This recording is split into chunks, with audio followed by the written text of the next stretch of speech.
দেশের চলমান নানা ইস্যুতে এবং জাতীয় ঐক্যের লক্ষ্যে রাজনৈতিক দলগুলোর সঙ্গে বৈঠকে বসেছেন প্রধান উপদেষ্টা ডক্টর মোহাম্মদ ইউনূস। বিকেলে রাজধানীর ফরেন সার্ভিস একাডেমিতে এই বৈঠকটি শুরু হয়েছে। বিএনপির পক্ষে দলটির স্থায়ী কমিটির সদস্য ডক্টর খন্দকার মোশাররফ হোসেনের নেতৃত্বে 5 সদস্য প্রতিনিধি দল বৈঠকে অংশ নেন। এদের মধ্যে রয়েছেন বিএনপির স্থায়ী কমিটির সদস্য আব্দুল মঈন খান, নজরুল ইসলাম খান, আমির খসরু মাহমুদ চৌধুরী ও এজেডএম জাহিদ হোসেন।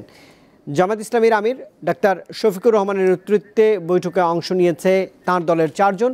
এছাড়া গণ অধিকার পরিষদের সভাপতি নুরুল হক, গণসংহতি আন্দোলনের প্রধান সমন্বয়কারী জোনায়েদ সাকি সহ বেশ কয়েকটি রাজনৈতিক দল বৈঠকে অংশ নিয়েছে। মাগরিবের নামাজের বিরতিতে সাংবাদিকদের সঙ্গে কথাও বলেন এবি পার্টির যুগ্ম সদস্য সচিব আসাদুজ্জামান ফুয়াদ। তিনি জানিয়েছেন, দেশের সার্বভৌমত্ব প্রশ্নে বৈঠকে 3টি বিষয়ে গুরুত্ব দিচ্ছে এবি পার্টি।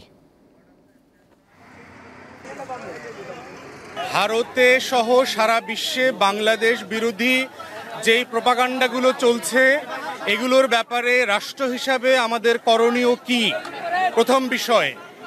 দ্বিতীয় বিষয় হচ্ছে, গত কয়েকদিন আগে আগরতলাতে বাংলাদেশের যে ডেপুটি হাই কমিশনারের যে অফিস আছে, এটা আমাদের এই রাষ্ট্রের প্রপার্টিটা ভাঙচুর করা হয়েছে, পতাকাকে অবমাননা করা হয়েছে।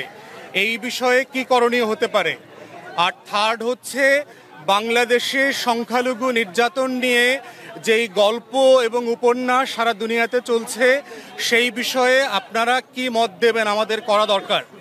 তো আজকের আলোচনাতে নির্বাচন কোনো আলোচ্য বিষয় ছিল না।